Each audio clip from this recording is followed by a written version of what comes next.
Assalamualaikum warahmatullahi wabarakatuh. Alhamdulillahi rabbil alamin wa bihi nasta'in. Wassalatu wassalamu ala khatamil anbiya'i wal mursalin nabiyyina Muhammadin wa ala alihi wa sahbihi ajma'in, amma ba'du. Hadirin hadirat, para penonton, para pendengar yang dirahmati Allah Subhanahu wa taala, kita menyambung pada hari ini bacaan dalam kitab An-Naba' Al-Azim karangan Syekh Dr. Muhammad Abdullah Diraz rahimahullah taala. وصلنا إلى بعض ما تنبئ به صلى الله ما تنبأ به صلى الله عليه وسلم من الغيبيات, perkara sebahagian contoh-contoh perkara ghaib yang Nabi kita Muhammad sallallahu alaihi wasallam bagi tahu, yang mana kita telah nyatakan di antara bukti kebenaran Al-Quran ini bukan daripada rekaan Nabi kita Muhammad sallallahu alaihi wasallam, terkandung di dalamnya perkhabaran ghaib yang mustahil secara relatinya, secara akal maupun relati untuk manusia mereka sendiri, perkhabaran yang sebegini rupa. Ya. Jadi apakah contoh-contoh perkhabaran ghaib yang kita kata ni? Mari kita tengok sama-sama apa yang dibawa oleh pengarang kitab kita ini. Linusrida laka hahuna ba'dan nubu'atil qur'aniyati ma'a bayani syai'in min mulabasatiha at-tarikhiyah litara hal kanat muqaddimatuha al-qaribatu aw al-ba'idatu hadiratan fatakuna tilka an-nubu'atu min jinsi ma tuhi bihi al-firasatu wal-alma'iyyah. وسنحصر الكلام في ثلاثة أنواع. النوع الأول ما يتعلق بمستقبل الإسلام وكتابه ورسوله، والنوع الثاني ما يتصل بمستقبل المؤمنين، والنوع الثالث ما يتصل بمستقبل المعاندين. Jadi di sini beliau rahimahullahu ta'ala akan bawakan kepada kita misal contoh-contoh perkhabaran ghaib Al-Quranul Karim beserta dengan penjelasan latar belakang sejarah, ya, historical milieux dan juga backgrounds bagi peristiwa ataupun ramalan-ramalan ataupun kita kata perkhabaran ghaib, bukan ramalan lah. Ini adalah benda yang betul-betul perkhabaran ghaib, khabar ghaibiyah. Apa yang Quran beritahu tentang ghaib, dia bukan ramalan, dia bukan tekaat. Dia adalah khabar. Khabar ni maknanya benda yang kita bagi tahu yang kita pasti dia memang jadi. Jadi supaya dia kata kita sendiri buat penilaian, supaya kamu boleh buat penilaian. Adakah perkhabaran-perkhabaran yang sebegini rupa boleh dilakukan oleh manusia dengan hanya teka-teka atau dengan cerdik, ataupun tidak boleh. Dia punya mukaddimat, dia punya pendahuluan perkhabaran ini, sama ada mukaddimah yang dekat maupun yang jauh, adakah ia sesuatu yang boleh diistimbatkan oleh orang cerdik pandai dengan hanya bergantung kepada kebijaksanaan ataupun bagaimana. Dan dia akan khususkan jenis perkhabaran ghaib ni kepada tiga bentuk perkhabaran. Yang pertama ialah perkhabaran yang berkaitan dengan masa depan Islam dan Al-Quran dan Rasulnya sallallahu alaihi wasallam. Yang kedua, apa yang Nabi sallallahu alaihi wasallam bagi tahu berkenaan masa depan orang Islam sendiri, ya, apa yang akan berlaku kepada mereka.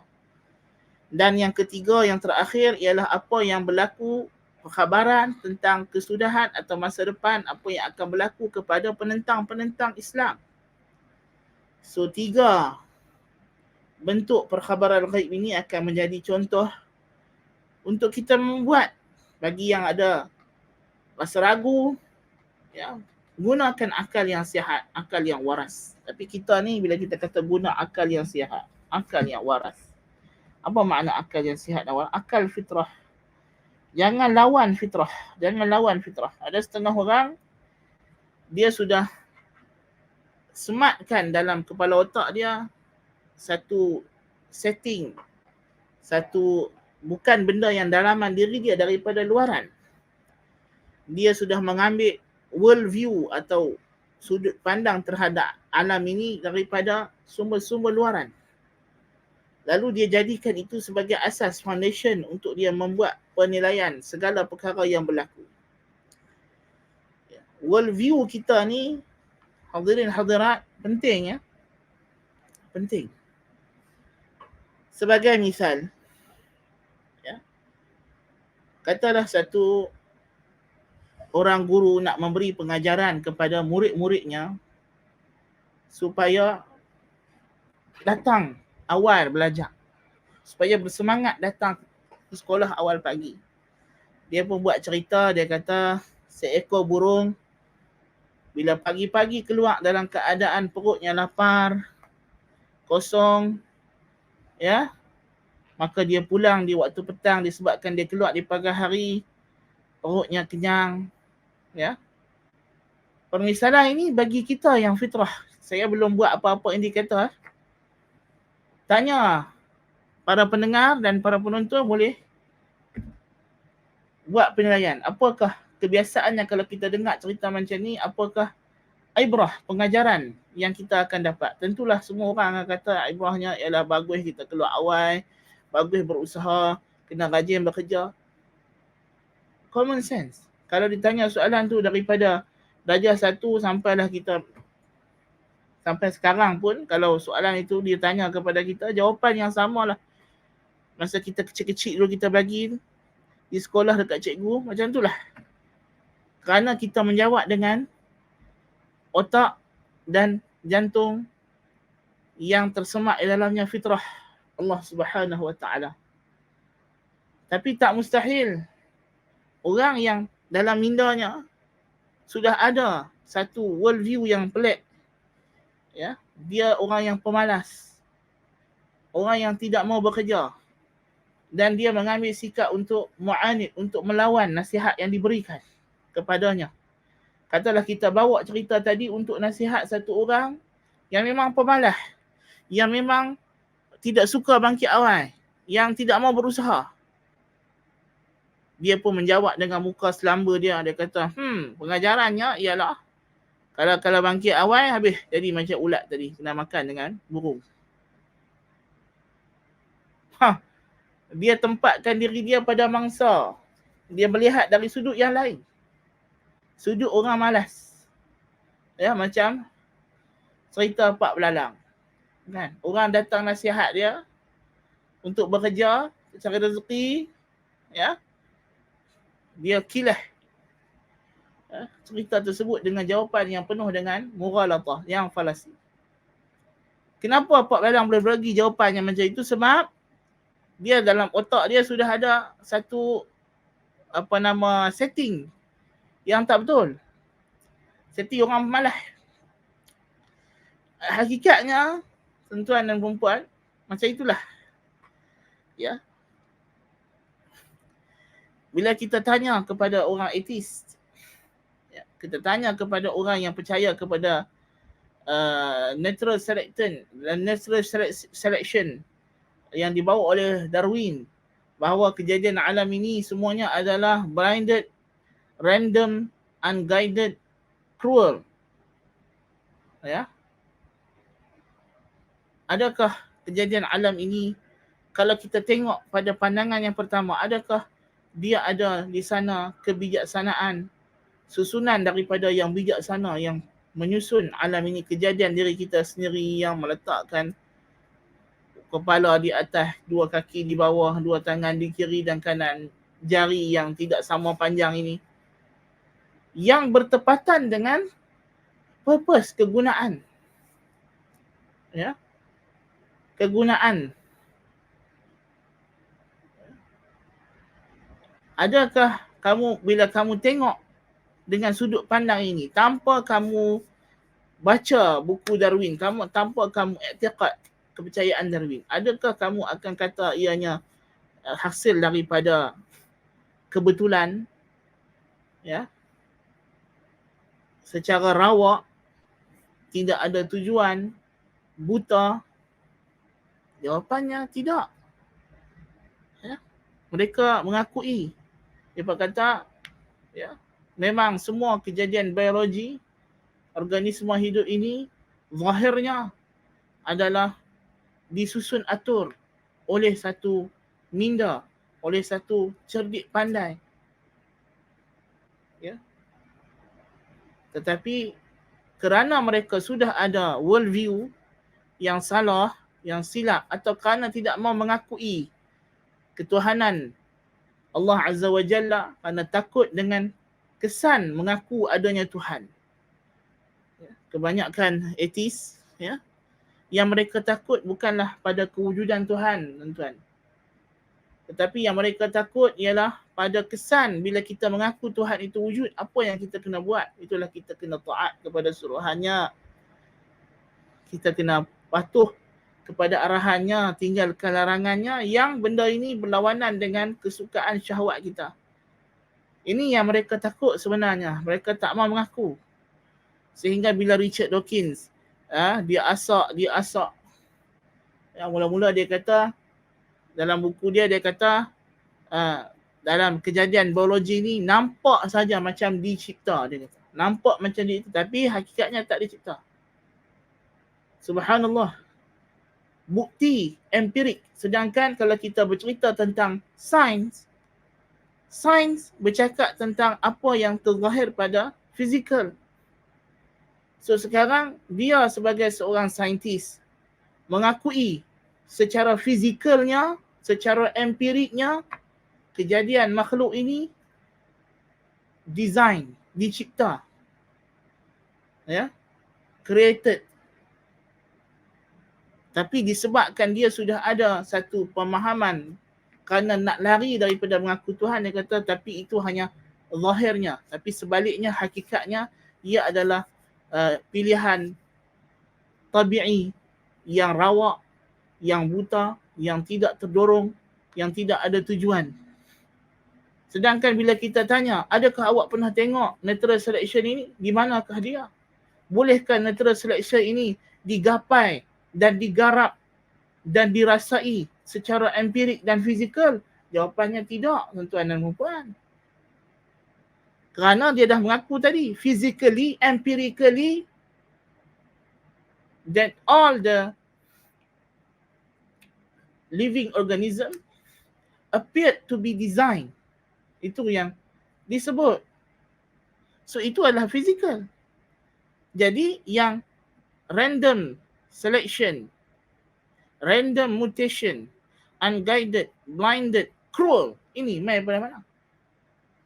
Ia sesuatu keputusan yang di luar daripada empirical evidence and proof.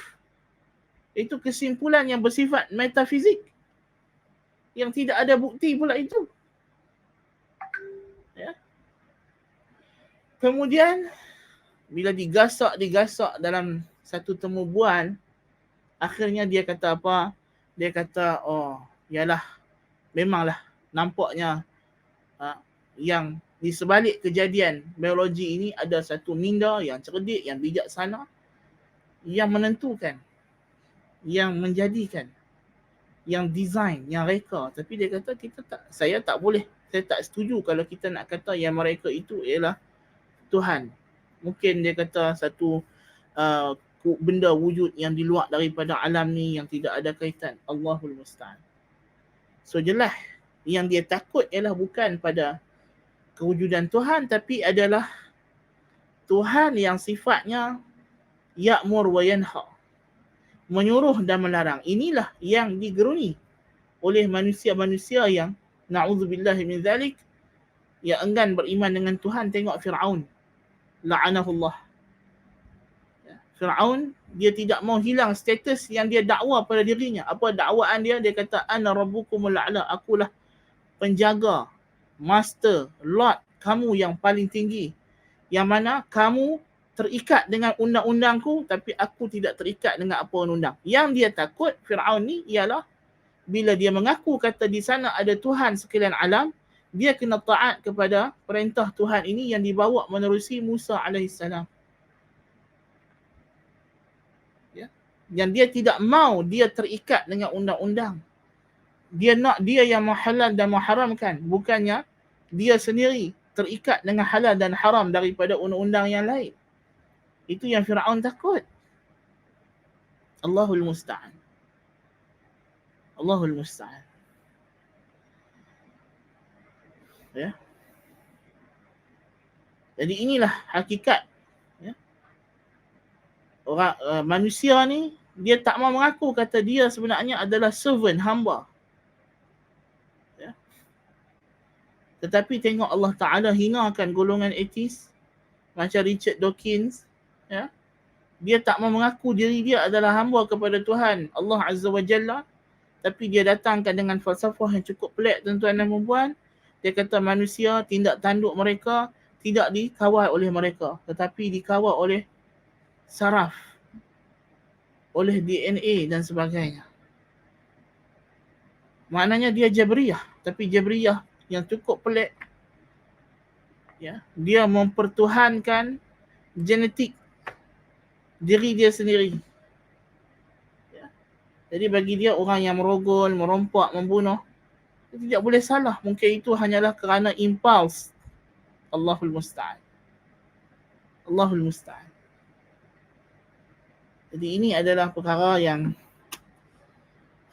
kita tengok bagaimana Allah Subhanahu wa ta'ala pada musuh-musuhnya ada keajaiban yang Tuhan ciptakan pada mereka yang menyerlahkan kebodohan, kebongokan, kepincangan akal mereka. Bagaimana hujah-hujah mereka makan diri mereka sendiri. Ini semua adalah bukti kewujudan Allah Ta'ala. Ya? Kewujudan Allah Subhanahu wa Ta'ala adalah bukti di antara buktinya. Begitu banyak bukti kewujudan Tuhan ni, begitu banyak. Subhanallah.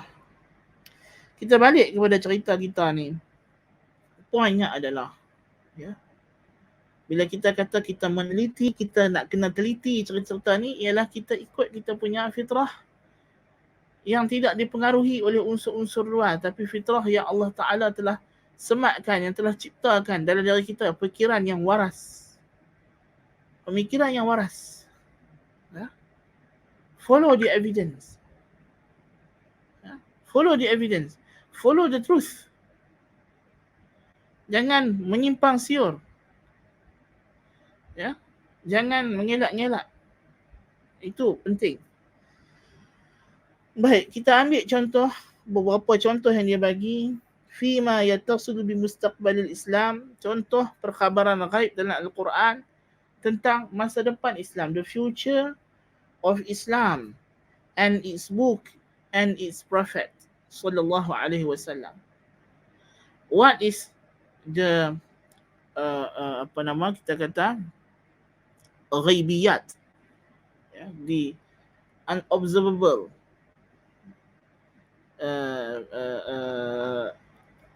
news ataupun messages yang diberitahu kepada Al-Quran Al-Karim, information, the unobservable information regarding the future of Islam and its book, Al-Quran itself, and its Prophet Muhammad sallallahu alaihi wasallam. مثال النوع الأول ما جاء في بيان أن هذا الدين قد كتب الله له البقاء والخلود وأن هذا القرآن قد ضمن الله حفظه وصيانته كذلك يضرب الله الحق والباطل فأما الزبد فيذهب جفاء وأما ما ينفع الناس فيمكث في الأرض. Dalam surah Ar-Ra'd, contoh yang pertama ialah penjelasan, keterangan bahawa agama Islam ini Allah Ta'ala jadikan dia kekal. Tidak akan lenyap, tidak akan hilang. Dan kitabnya terpelihara, tidak akan terubah, tidak akan rosak, tidak akan diselewengkan. Seperti mana firman Allah dalam surah Ar-Ra'd ayat 17. Kadzalika, demikian itulah, yadribullahu al-haqqa wal batil. Allah memberikan perumpamaan hak dan batil. فأما الزبد فيذهب جفاء. Debris yang dibawa oleh air akan hilang, buih-buih akan hilang. Ya. Wa amma ma yanfa'un nas fayamkuthu fil ardh. Apa yang memberi manfaat akan kekal di muka bumi.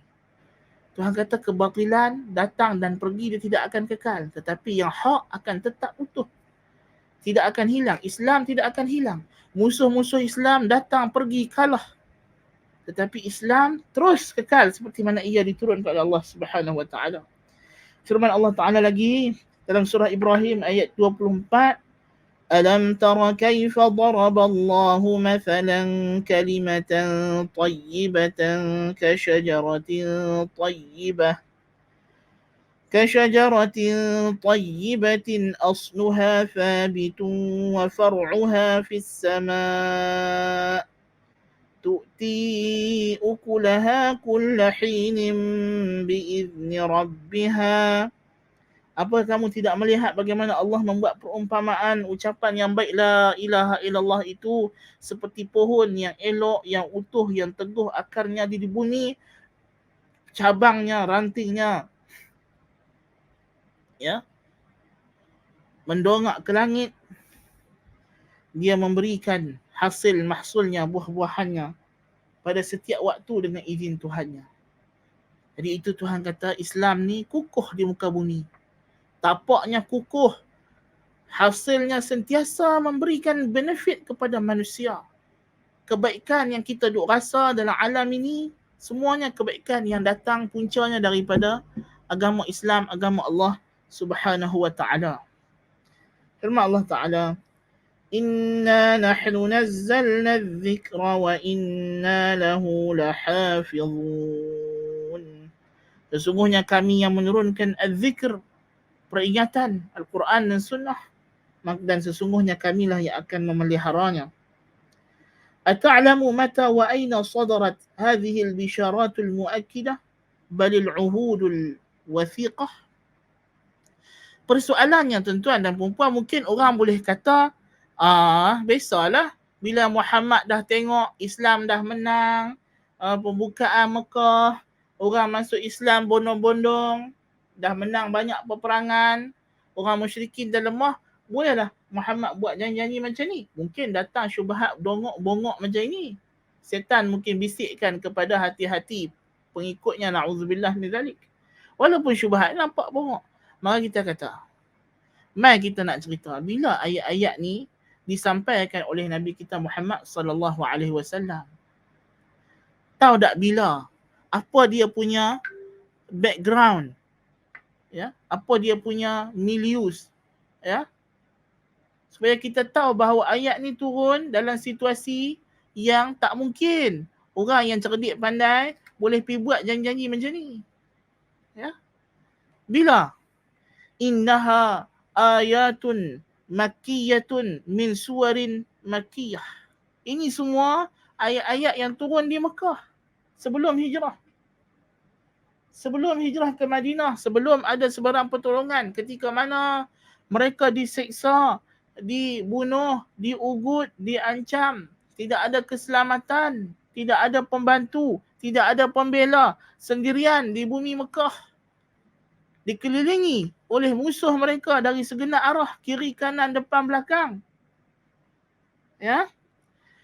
Wa anta qad ta'rifu ma amru ad-da'wati al-muhammadiyyati fi Makkah 10 سنوات كلها إعراض من قومه عن الاستماع لقرآنه وصد لغيرهم عن الإصغاء له واضطهاد وتعذيب لتلك الفئة القليلة التي آمنت به ثم مقاطعة له ولعشيرته ومحاصرتهم مدة غير يسيرة في شعب من شعاب مكة ثم مؤامرات سرية أو علية على قتله أو نفيه. فهل للمرء أن يلمح في ثنايا هذا الليل الحالك الذي طوله 10 أعوام شعاعا ولو ضئيلا من الرجاء أن يتنفس صبحه عن الإذن لهؤلاء المظلومين برفع صوتهم وإعلان دعوتهم؟ ولو شام المصلح تلك البارقة من الأمل في جوانب نفسه من طبيعة دعوته لا في أفق الحوادث، فهل يتفق له في مثل هذه الظروف أن يربو في نفسه الأمل حتى يصير حكما قاطعا؟ وهبه امتلأ رجاء بظهور دعوته في حياته ما دام يتعهدها بنفسه، فمن يتكفل له بعد موته ببقاء هذه الدعوة وحمايتها وسط أمواج المستقبل العاتية؟ وكيف يجيئه اليقين في ذلك وهو يعلم من عبر الزمان يفت في عضد هذا اليقين؟ فكم من مصلح صرخ بصيحات الإصلاح فما لبثت أصواته أن ذهبت أدراج الرياح، وكم من مدينة قامت في التاريخ ثم عفت ودرست آثارها، وكم من نبي قتل، وكم من كتاب فقد أو انتقص أو بدل. Ya, itulah dia. Perhatikan logiknya. Kalau kita tengok daripada ayat itu sahaja, mungkin kita boleh buat macam-macam persepsi, pre-assumption.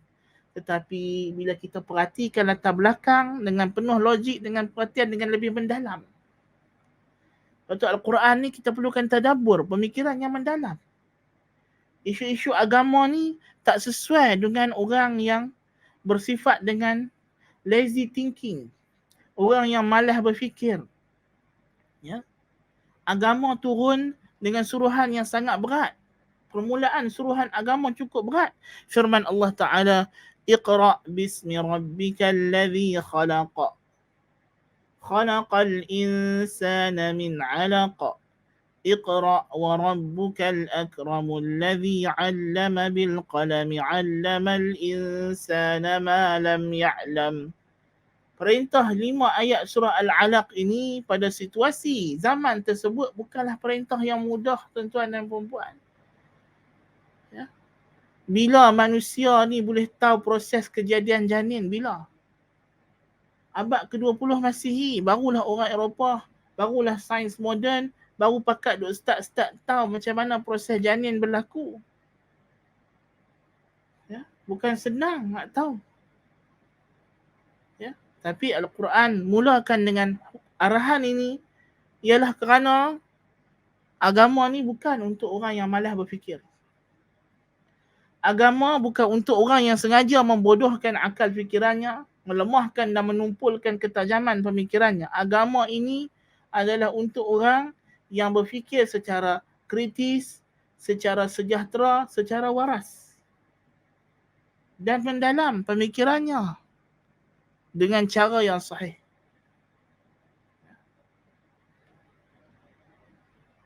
Orang yang menganut ajaran etis sebagai misalnya adalah orang yang malas berfikir. Ya? Malas berfikir, malas untuk mengkaji, malas untuk merenung kehebatan Allah Subhanahu Wa Taala. Dia duk cari di mana tanda kewujudan Tuhan, sedangkan tanda kewujudan Tuhan itu ialah dia sendiri. Setiap helai bulu roma dan rambutnya adalah bukti kewujudan Tuhan. Setiap selnya adalah bukti kewujudan Tuhan. Setiap kukunya adalah bukti kewujudan Tuhan. Tapi dia begitu bodoh, begitu tidak reti berfikir, mencari-cari di mana dalil. Allahul Musta'an. Ya. Jadi kita nak habaq kata agama ni untuk orang yang betul-betul menggunakan pemikirannya. Jadi kita tengok. Ya. Macam kita kata tadilah, ayat ni turun dalam suasana dakwah di Mekah. Ya. Bagaimana? Ya, bolehkah orang yang hidup begini dalam keadaan dakwahnya diseksa, ditekan, dihalang dengan begitu dahsyat, mempunyai harapan dan menyuruh dan memberitahu kepada pengikut-pengikutnya kata dakwahnya akan kekal, akan mendapat kemenangan. Ya. Kalau pun dia dapat rasa benda itu akan berjaya kerana kesungguhan dirinya, adakah dia boleh memberikan hukum yang pasti dengan penuh keyakinan dan kepastian? La yutimmannallahu hadhil millatal auja. Dan Nabi SAW sedang duduk tidur di Kaabah, datang para sahabat radhiyallahu anhum mengadu tentang siksaan yang begitu dahsyat mereka dapat daripada golongan musyrikin Quraisy. Nabi yang terjaga daripada tidur dengan mata dalam keadaan merah, Nabi kata, innakum musta'jilun. Kamu orang yang tergesa-gesa. Sesungguhnya umat sebelum kamu ada yang digergaji kepala ke bawah. Badannya dipotong dua, dibelah. Ya, ada yang ditarik dengan tombak, ditikam. Tapi mereka tidak berganjak daripada agama mereka. Kemudian Nabi kata, la yutimmannallahu hadhil millatal auja. Allah akan sempurnakan agama ini. Allah akan sempurnakan agama ini. Pasti, demi Allah, demi Tuhanku. Tuhan pasti akan sempurnakan agama ini. Nabi bagi confirmation, tuan-tuan. Ini bukan sekadar information. This is confirmation. Ya. Tengok Allah kata apa dalam Al-Quran? Ya. Fa amma az-zabadu fayadhhabu jufaa wa amma ma yanfa'u an-nasa fayamkuthu fil ardh. Ya. Pemberitahuan. Ya, dengan penuh penegasan. Inna nahnu nazzalna dzikra wa inna lahu lahafizun. Katalah dia boleh tahu benda ini, katalah dia jamin benda ini sebab dia yakin dengan usaha diri dia sendiri. Tapi mana akan boleh yakin dengan selepas dia wafat, lepas dia mati. Sedangkan kalaulah apa yang dia janji ini, tuan-tuan dan puan-puan, tidak berlaku selepas kewafatan baginda sallallahu alaihi wasallam, bukankah itu akan menjejaskan reputasinya, menyebabkan pengikutnya lari? Tetapi sebaliknya yang berlaku, pengikutnya bertambah lebih ramai selepas kewafatan Nabi SAW. Bukan berkurang, semakin bertambah.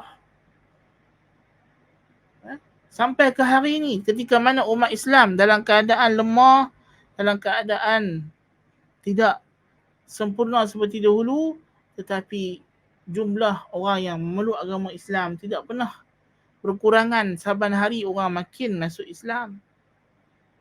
Orang semakin nak kembali kepada Islam.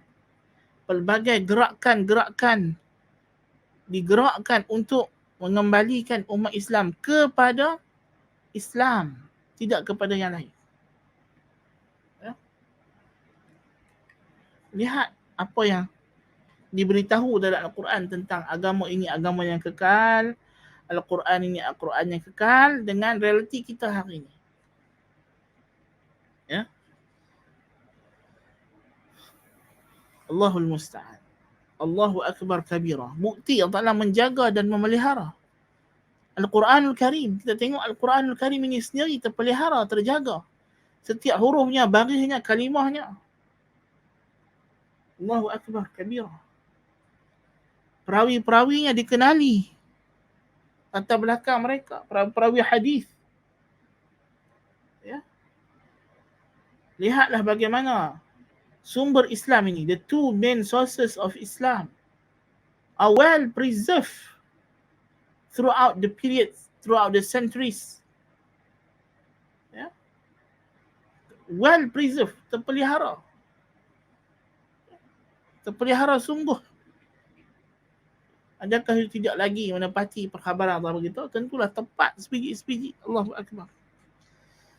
وهل كان محمد صلى الله عليه وسلم ممن تستخفه الآمال فيجري مع الخيال إنه ما كان قبل نبوته يطمع في أن يكون نبيا يوحى إليه وما كنت ترجو أن يلقى إليك الكتاب إلا رحمة من ربك ولا كان بعد نبوته يضمن لنفسه أن يبقى هذا الوحي محفوظا لديه ولئن شئنا لنذهبن بالذي أوحينا إليك ثم ثم لا تجد لك به علينا وكيلا إلا رحمة من ربك إن فضله كان عليك كبيرا. Adakah Nabi kita Muhammad SAW ni orang yang berkhayal dan terlalu berlebih harap, terlalu optimistik? Kita dapati tidak. Ayat-ayat Al-Quran, dalam Al-Quran menceritakan sebaliknya tentang perasaan Nabi SAW, tentang expectation Nabi SAW. Al-Quran kata, وَمَا كُنْتَ تَرْجُو, engkau tak pernah mengharap, ayyulqa ilaikal kitab, kau tak pernah mengharap untuk diberikan kepada kamu kitab. Muhammad tak pernah menanti-nanti. Dalam sejarah, dalam sirah kita tahu ada sejumlah orang yang sanggup sampai menukar nama mereka Muhammad untuk menjadi Nabi. Terutamanya daripada kalangan ahli kitab, Yahudi dan Nasrani. Ada yang sanggup tukar nama mereka jadi Muhammad sebab harapan kok mereka lah yang akan jadi Nabi. Sedangkan Muhammad, nama dia satu-satunya orang di dalam negeri Mekah yang pernah dinamakan dengan nama Muhammad. Dia tak pernah expect pun dia akan jadi Nabi. Sebab dia tak pernah ambil tahu pun tentang perkhabaran ahli kitab ni.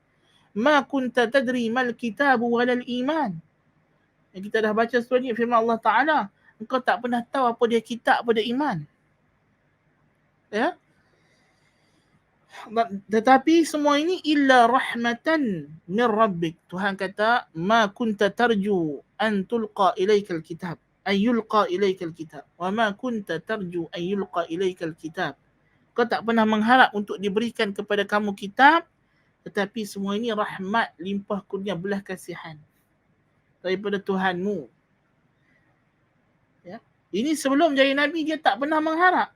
Dan setelah menjadi Nabi, Muhammad SAW diperintahkan oleh Allah Ta'ala untuk beritahu bahawa dia tak boleh jamin kekekalan Al-Quranul Karim. Dia sendiri, dengan diri dia, keupayaan, his personal abilities, his personal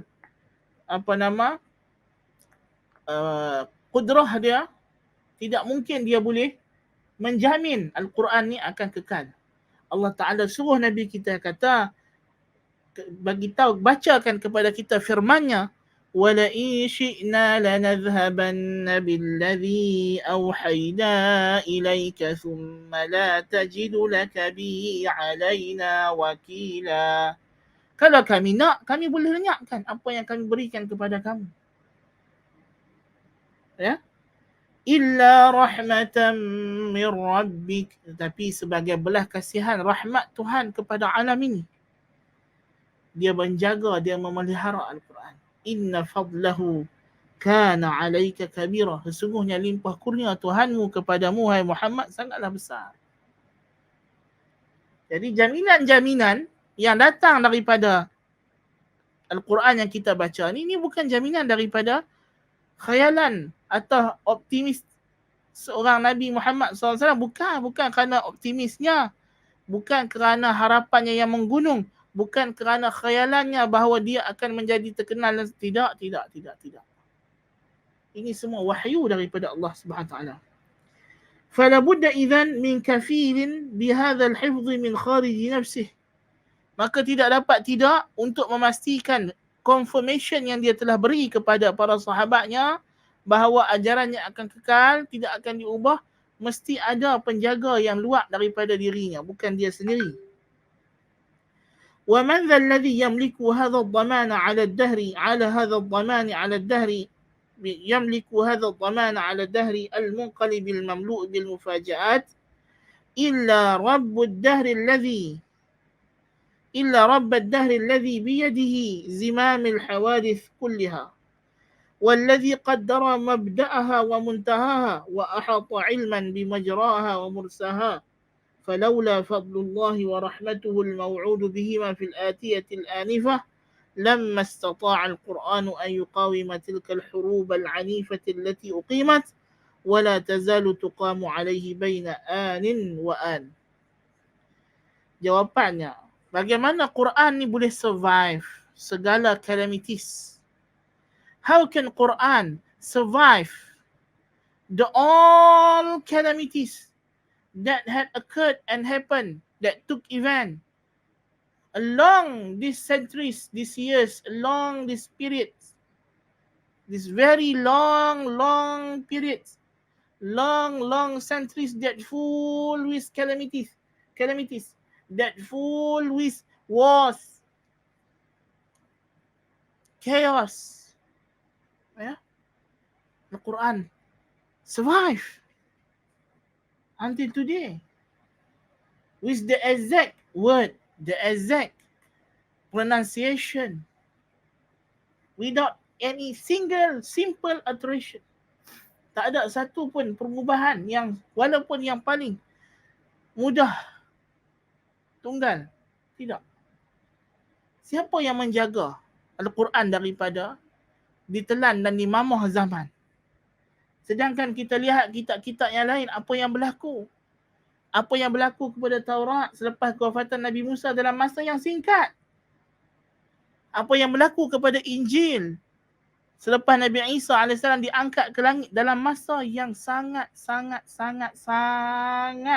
in a very short period after the ascension of Isa AS. Apa yang menimpa, what befallen upon Hawariyin, apa yang menimpa Hawariyun daripada pembunuhan, halau dan sebagainya, membawa kepada hilangnya kitab Injil. Ya? Hilangnya kitab Injil. Ya? Itu adalah para nabi juga yang datang sebelum Nabi Muhammad SAW, apabila Allah Ta'ala tidak memberi jaminan untuk menjaga kitab yang diberi kepada mereka. Ya.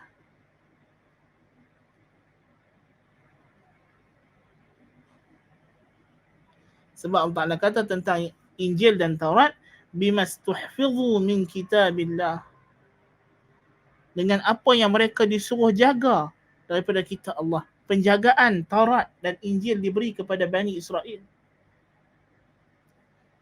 Apa yang berlaku bila manusia menjaga kitab? Tuan-tuan dan perempuan, kalau tuan-tuan dan perempuan mungkin ada yang berkecimpung dalam bidang tahqiq al-makhtutat misalnya, kita tengok kitab-kitab moden, bukannya kitab tu jauh sangat. Kitab-kitab Syekh Ibn Uthaymin, kitab Syekh As-Sa'di misalnya, ya, Syekh As-Sa'di bukannya jauh mana dengan kita, ya, tetapi perlu kepada tahqiq. Kitab-kitabnya perlu bertahqiq, makhtutat. Ada yang hilang, ada yang mafqud. Sedangkan tempohnya begitu singkat. See? Allahul Musta'an. Kitab manusia tidak sama dengan kalam Tuhan yang Tuhan sendiri janji, inna nahnu nazzalna dzikra wa inna lahu lahafizun. Tuan-tuan, tak payah kita pergi jauh. Kita main telefon karat. Berapa selang orang sangat sebelum berita itu akan berubah. Lari daripada cerita asal. Bukan pergi mana pun, duduk dalam barisan yang sama. Subhanallah. Ya. Tetapi hadis Nabi sallallahu alaihi wa alihi wasallam berkurun-kurun sampai kepada kita sama macam Nabi cakap. Al-Quran sampai kepada kita sama macam yang Tuhan cakap. Siapa yang jaga? Siapa yang ada kemampuan untuk jaga benda ni? Tidak lain tidak bukan Allah Subhanahu wa taala yang mengawal kejadian alam. Ya. Yang mengawal kejadian alam. Sadi tarikh kam marrah تنكر الدهر لدول الإسلام وتسلط الفجار على المسلمين فأثخنوا فيهم القتل وأكرهوا أمما منهم على الكفر وأحرقوا الكتب وهدموا المساجد وصنعوا ما كان يكفي القليل منه لضياع هذا القرآن كلا أو بعضا كما فعل بالكتب قبله لولا أن يد العناية تحرسه فبقي في وسط هذه المعامع رافعا راياته وأعلامه حافظا آياته وأحكامه بل اسأل صحف الأخبار اليومية كم من القناطير المقنطرة من الذهب والفضة تنفق في كل عام لمحو هذا القرآن وصد الناس عن الإسلام بالتضليل والبهتان والخداع والإغراء ثم لا يظفر أهلها من وراء ذلك إلا بما قال الله تعالى إن الذين كفروا ينفقون أموالهم ليصدوا عن سبيل الله فسينفقونها ثم تكون عليهم حسرة ثم يغلبون ذلك بأن الذي يمسكه أن يزول هو الذي يمسك السماوات والأرض أن تزولا وذلك بأن الله هو الذي أرسل رسوله بالهدى ودين الحق ليظهره على الدين كله ولو كره المشركون والله بالغ أمره ومتم نوره فظهر وسيبقى ظاهرا لا يضره من خالفه حتى يأتي أمر الله. Tanyalah lipatan sejarah. Pergilah periksa sejarah. Berapa banyak peristiwa-peristiwa musibah yang besar yang menimpa kerajaan-kerajaan Islam. Daripada serangan tentera Salib, daripada serangan tentera Mughal. Sejarah tanah bertuah Malaysia ini, tuan-tuan dan puan-puan. Ya. Bagaimana datangnya Islam, ya, yang merubah perspektif sudut pandang orang Melayu terhadap segenap aspek kehidupan mereka pada segenap lapisan masyarakat. Ya. Agama Islam memberi kesan dalam kehidupan mereka. Tidak seperti agama-agama lain yang mereka pernah anuti sebelumnya. Ya. Kemudian kalau kita tengok orang Melayu, ya, berubah berapa kali tukar agama daripada pagan, Hindu, Buddha, tidak ada masalah. Bila Islam datang Kristian, nak paksa umat Islam ubah agama mereka. Adakah umat Islam berubah? Tidak, walaupun Portugis datang dengan pelbagai cara yang kejam, bunuh, musnahkan kubur-kubur orang Islam, bakar masjid. Ya, bukan saja mereka bakar masjid, mereka musnahkan kawasan umat Islam, bina gereja mereka, bina. Tetapi di mana gereja Portugis? Di mana kubu Kristian Katolik Portugis yang mereka buat itu, di mana, tuan-tuan? Tidak ada. Bumi bertuah Melaka kekal bumi Islam. Ya? Kekal, masjid-masjidnya terus kekal indah, makmur. Lebih daripada dulu. Lebih daripada sebelum Portugis datang.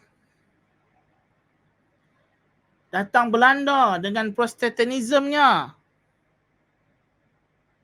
Ya, nak ubah masyarakat, mula dengan taktik yang ganas, kemudian taktik lunak. Kemana pergi Belanda? Sebaliknya, tuan-tuan dan puan-puan, mereka ni yang main negara kita dulu, nak suruh kita tukar agama kita dengan by hook or by crook. Hari ni agama yang mereka nak bawa main kat kita dulu tu pudar dan makin luntur di negara mereka sendiri. Ya Allah. Allahu Akbar. Portugis yang nak paksa Katolik. Apa nasib agama Katolik di Portugis hari ini? Di Portugal. Mana dia Protestantism di Belanda hari ini? Mana agama di negara-negara ini? Hilang. Luntur. Pudar. Subhanallah.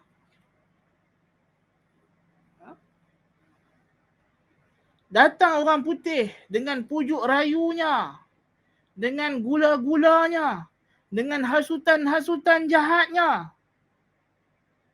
untuk kita menukar pegangan agama kita, world view kita. Bila mereka serahkan balik bumi bertuah ni kepada kita, mereka ingat kita akan ikut telunjuk mereka 100% bulat-bulat, tetapi mereka tersilap. Bila kita ambil balik tanah ini daripada mereka, kita ambil dengan laungan Allahu Akbar, Allahu Akbar. Dengan laungan azan. Dengan bacaan Bismillahirrahmanirrahim. Ditatahkan pada perlembagaan negara Islam, agama persekutuan. Dipahatkan pada tanah merdeka ini masjid negara. Allahu Akbar kabira. Allahu Akbar kabira. Walhamdulillahi kathira. Wa subhanallahi bukratan wa asila. Bagaimana Allah Ta'ala pelihara dan jaga agama Islam. Tak perlu pergi jauh. Tengok sejarah Melayu. Ya? Tengok sejarah Melayu. Melayu tidak ingat peradaban dan ketamadunan mereka dengan agama Hindu atau Buddha, kerana memang tidak ada. Tidak ada tamadun. Agama itu hanya diguna oleh pihak istana, pihak atasan untuk menindas rakyat dengan sistem kasta dan sebagainya. Subhanallah. Tetapi yang kita bangga ialah kerajaan Melaka, kerajaan Kedah, kerajaan Aceh, kerajaan Terengganu. Walaupun yang kita jumpa hanya seketul batu bersurat. Kerajaan Demak. Ya. Subhanallah. Kesultanan Melayu. Ini yang kita banggakan. Kerana dia membawa Islam. Dia adalah paksi dan tonggak Islam. Ya. Subhanallah. Allah Ta'ala, siapa yang jaga agama ini daripada musnah, rosak? Mana? Tak ada. Tidak ada upaya. Berapa banyak tuan-tuan dan perempuan tahu tak? British bila dia ambil tanah, jajah tanah kita ini, dia cuba nak sebarkan agama Kristian. Dia terjemahkan Bible dalam bahasa-bahasa Melayu dengan tulisan-tulisan Jawi. Mana pergi Bible tulisan Jawi ni? Tetapi kitab-kitab Jawi yang ditulis sebelum kedatangan British, sebelum kedatangan Portugis, sampai hari ni kita duk ulang cetak, ulang baca, ulang mengaji. Allahu Akbar kabira. Walhamdulillahi kathira. Wa subhanallahi bukratan wa asila. Masih tak nampak lagi kah bagaimana Allah Ta'ala menjaga agamanya exactly seperti yang dia bagi tahu dalam Al-Quran? Adakah Nabi Muhammad SAW boleh jamin benda ni, sedangkan Islam bukan sampai ke tanah Melayu melalui zaman Nabi SAW. Walaupun adalah teritori, tapi segi maklumat empirik yang kita ada. Selepas itu dengan waktu yang agak lama, ya, subhanallah.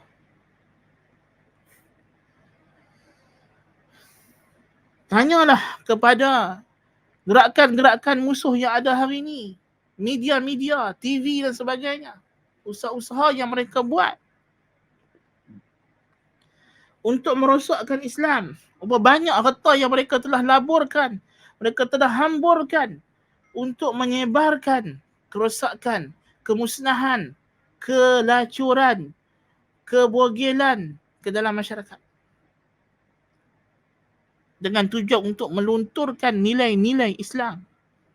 Yang kadang-kadang ejen-ejennya adalah daripada orang yang kononnya di IC mereka Islam, bercakap bahasa kita, warna kulit kita.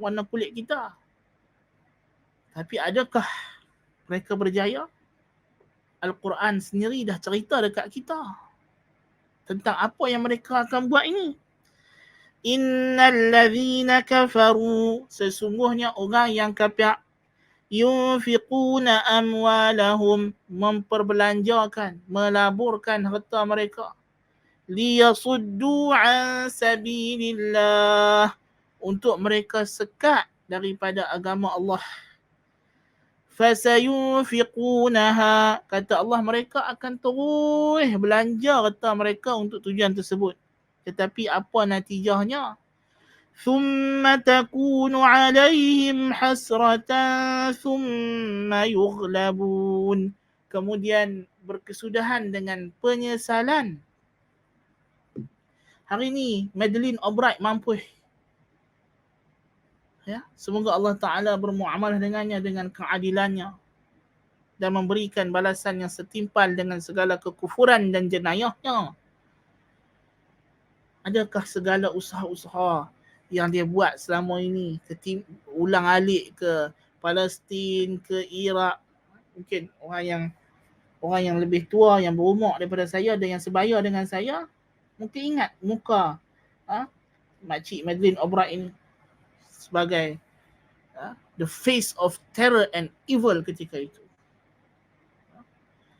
The face that Satan had used as its mask long time ago. Hari ini dia mampu. Alhamdulillah. Kemana usaha-usaha dia? Ya, penyesalan. Die in full of sorrow. Mati dengan penuh kesalahan. Ya? Setelah mana dia melihat Amerika dengan kelemahannya. Ya? Amerika sekarang ni helpless. Tak macam dulu. Allahu Akbar.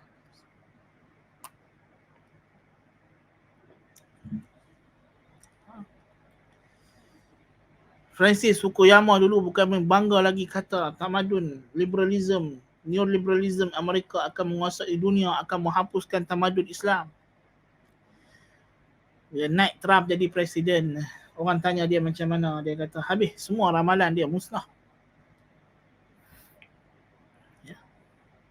Dan kita melihat kemusnahan itu masih berlaku. Subhanallah. Kerana Allah Ta'ala yang jaga agama dia. Allah Ta'ala yang jaga agama dia. Bukannya kita yang jaga agama ini. Allah Ta'ala yang jaga.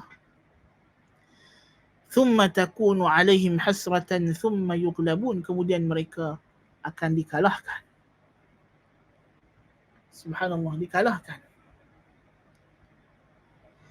Ya. Demikian itu kerana yang memegang agama ini ialah Tuhan yang memegang langit dan bumi daripada ia tergelincir. Mana kan mungkin boleh dikalahkan agama Islam ini. Ya. Demikian itu kerana Allah itu seperti yang dia beritahu kepada kita, dialah yang mengutuskan Rasulnya membawa petunjuk dan agama yang hak untuk dia zahirkan atas seluruh agama walau dibenci oleh orang musyrik.